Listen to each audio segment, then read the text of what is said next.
Hi అండి, అందరికీ నమస్కారం. అందరు ఎలా ఉన్నారండి? నేనైతే బాగున్నాను. మీరందరూ క్షేమంగా ఉండాలని కోరుతూ మీ స్వర్ణ శ్రీనివాసనండి. ఇక్కడ కనిపిస్తుంది చూడండి పూజా మందిరము. మా ఇంట్లో ఉన్న పూజా మందిరం అండి. దీన్ని నేనే ఇలా అరేంజ్ చేసుకున్నాను. ఏ విధంగా అరేంజ్ చేసుకున్నాను అనేది ఈ వీడియోలో చూపించబోతున్నాను. మీకు కూడా ఉపయోగపడుతుందని అనుకుంటాను. ఈ వీడియో స్క్రిప్ట్ చేయకుండా తప్పకుండా వీడియో చూడండి ఫుల్ వరకు.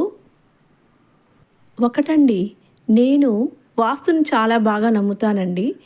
కొన్ని ఇన్సిడెంట్ల ద్వారా నాకు నమ్మాలనిపించింది. అందుకనే నేను నమ్ముతాను. ఇక్కడ మామూలుగా మా రాయలసీమ పక్క అయితే భగవంతుడిని ఎక్కడ పూజా మందిరం ఎక్కడ పెడతారు అంటే నైరుతి మూలలో పెడతారండి. మామూలుగా ఇక్కడ మాకు ఇల్లు కట్టే మేస్త్రీలు నైరుతి మూలనే అరేంజ్ చేస్తారు. చాలా ఇండ్లల్లో చూశాను. మాకు కూడా అలాగే అరేంజ్ చేశారండి. కానీ నాకెందుకో అది నచ్చలేనిదే కాదు, నాకు అచ్చి రాలేదండి.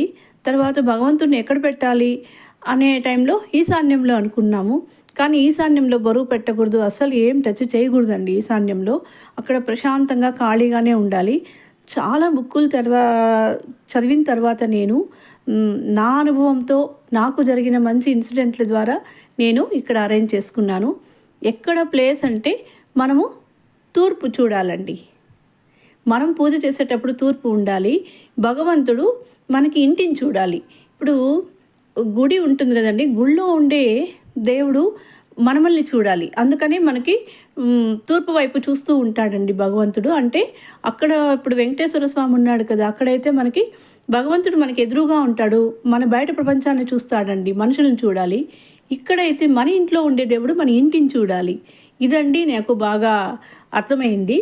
అందుకని నేను ఇక్కడ ప్లేసు మన ఇంటిని తూర్పు, మనం పూజ చేసేటప్పుడు తూర్పు తిరుగుతూ పూజ చేయాలటగా నేను ఈ అరేంజ్ చేసుకున్నాను. ఇక్కడ చూపించబోతున్నాను చూడండి. ఈ వుడ్డువి రూమ్ డివైడర్స్గా తెప్పించుకున్నానండి ఒకసారి అవసరం వచ్చినప్పుడు. అప్పుడు చాలా పెట్టాను కానీ రూమ్ డివైడర్స్గా కొంచెం అడ్జస్ట్ కాలేదండి. తర్వాత వీటిని ఎట్లెట్లో అరేంజ్ చేసుకుంటూ వచ్చాను. లాస్ట్కి దేవుడి రూమ్ దగ్గరికి మాత్రం ఈ విధంగా అరేంజ్ చేసుకున్నాను. ఇక్కడ చూడండి, ఈ రెండు ఇలా పెట్టాను. 4 ఉన్నాయండి. 4ని వెనకాల సైడ్ ఒకటి, ఇటువైపు అటువైపు 2 పెట్టాను. ఈ ఒక్కటి మిగిలిండేది ఇంకొంచెం ముందరికి ఇలా వచ్చేట్లుగా ఇలా అరేంజ్ చేసుకున్నాను. ఇదో చూడండి, సింహద్వారం పక్కన ఇలా అరేంజ్ చేసుకున్నానండి. ఇదో అండి పూజా మందిరం కనిపిస్తూ ఉంది కదా, ఇదండి. నాకైతే చాలామంది చెప్పారండి ఈశాన్యంలోనే దేవుని పెట్టాలని. కానీ అనుభవపూర్వకంగా చెప్తున్నాను, ఈశాన్యంలో మాత్రం దేవుడు కుదరలేదండి. నాకైతే అస్సలు అడ్జస్టే కాదు, అచ్చి రాలేదండి. ఆ ఈశాన్యంలో పెట్టినప్పుడు ఏదో మనం ఈశాన్యంలో ఎంత బరువు పెడతామో ఏదో ఒక బరువు అండి. అట్లా మనకు ఈశాన్యం ప్రశాంతంగా వదిలేస్తే నిజంగా మనం అనుకున్నవన్నీ జరుగుతూ వస్తాయండి.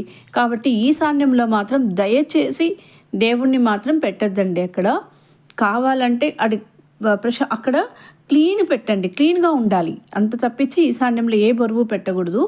ఇదండి నేను అరేంజ్ చేసుకున్న పూజా మందిరంలో. ఇక్కడ ఈ పూజా మందిరం ఆన్లైన్లో తెప్పించుకున్నానండి. ఈ చిన్నది చూడండి, ఆ చిన్న పూజా మందిరము ఆన్లైన్లో తెప్పించుకున్నాను. చాలా చిన్నగా ఉన్నా కూడా చాలా ముచ్చటగా చాలా బాగుంది. ఇదోనండి, ఇలా చిన్న డోర్స్ కూడా వచ్చాయి ఓపెన్ చేసేకి. ఇది ఒకసారి నేను పెట్టానండి షార్ట్ వీడియోలో పెట్టాను తెప్పించుకున్నప్పుడు. చాలా బాగుందండి. అసలు చిన్నగా ముచ్చటగా మనం పూజించే దేవుళ్ళు కూడా ఎక్కువగా లేకుండా చిన్న అంటే చిన్న విగ్రహాలు. నేను ఎక్కువ విగ్రహాలు అస్సలు పెట్టనండి, లోహపు విగ్రహాలే పెట్టనండి నేను. నా పటాలకి సరిపోతుంది చిన్న పూజా మందిరము దేవుడి పటాలకి. ఇదోనండి. ఇక ఈ పూజా మందిరం కింద చిన్న ఒక కబోర్డు చిన్నది పెట్టించుకున్నాను. అది కూడా తీసుకున్నానండి చిన్నది ఆన్లైన్లో. కరెక్ట్గా దానికి సరిపోయేది వచ్చింది. అందులో దేవుడి సామాన్లన్నీ పెట్టుకునేకి. ఇదోనండి, ఈ వుడ్ అరేంజ్ చేసుకున్న తర్వాత ఈ పూజా మందిరానికి ఇటు సైడు అటు సైడు ఈ రూమ్ డివైడర్స్ని అరేంజ్ చేసుకున్నాను. చాలా బాగుంది చూడడానికి. ఆ చిన్న ఆ డిజైన్స్, ఆ రంధ్రాల్లో నుంచి వెలుతురు ఇలా పడుతూ ఉంటుందండి. సూర్యకిరణాలు ఇలా వస్తూ ఉంటాయి మందిరంలోకి. చాలా బాగుంటుంది చూడడానికి కూడా. ఇదండి నా చిన్న పూజా మందిరము. చిన్న చిన్న వస్తువులతో చిన్న చిన్న డెకరేట్ ఐటమ్స్తోనే పూజా మందిరాన్ని అరేంజ్ చేసుకున్నాను. ఇదైతే ఉత్తరం వాకిలి పక్కన ఎలా ఉంటుంది.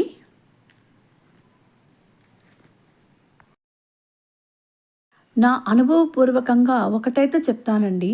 పూజా మందిరం మనము అరేంజ్ చేసుకొని దాలు మందిరము కడప అలా ఉన్నప్పుడు అక్కడ విగ్రహాలు కూడా పెట్టుకుంటారు కదండి.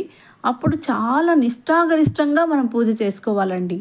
చాలా నీట్గా ఉండాలి. చాలా ప్రతిరోజు ఇండ్లు క్లీన్ చేసుకొని ఇప్పుడు కొంతమంది ఉద్యోగం చేసే వాళ్ళు ఉంటారు కదండి, వాళ్ళకి కుదరదు. ఇప్పుడు ఈ కాలంలో ఎవరు ఇంట్లో కూర్చొని ఉండరు కదా, ఏదో ఒక పనికి బయట వెళ్తారు. అలాంటప్పుడు చాలా అంత నిష్ఠాగరిష్టంగా అంత టైం పెట్టుకొని చేయాలంటే కూడా ఓపిక ఉండదండి. అందువలనే మనకి ఒక ప్రశాంతమైన మంచి ప్లేస్ అదే ఇప్పుడు నేను చెప్పే ప్లేస్ సరిపోతుంది తీసుకొని, అక్కడ మనం కావాల్సినట్టుగా చిన్నగా మనం పూజని ఆ మందిరాన్ని పెట్టుకొనేసి ప్రశాంతంగా కూర్చొని ప్రతిరోజు ఒక పువ్వు అంత చిన్న బెల్లం ముక్క పెట్టేసి దీపం వెలిగించుకుంటూ ప్రతిరోజు దేవుని తలుచుకుంటే చాలండి. నేనైతే ఇది అనుభవపూర్వకంగా చెప్తాను. చాలా మంచిది. అంతవరకే మరీ పెద్ద పెద్ద విగ్రహాలు పెట్టి దానికి ప్రతిరోజు అభిషేకాలు చేసి ఇట్లా అవసరం లేదండి. ఇది సరిపోతుంది. నాకైతే నా పూజా మందిరం చాలా ప్రశాంతంగా చాలా బాగా ఉంది.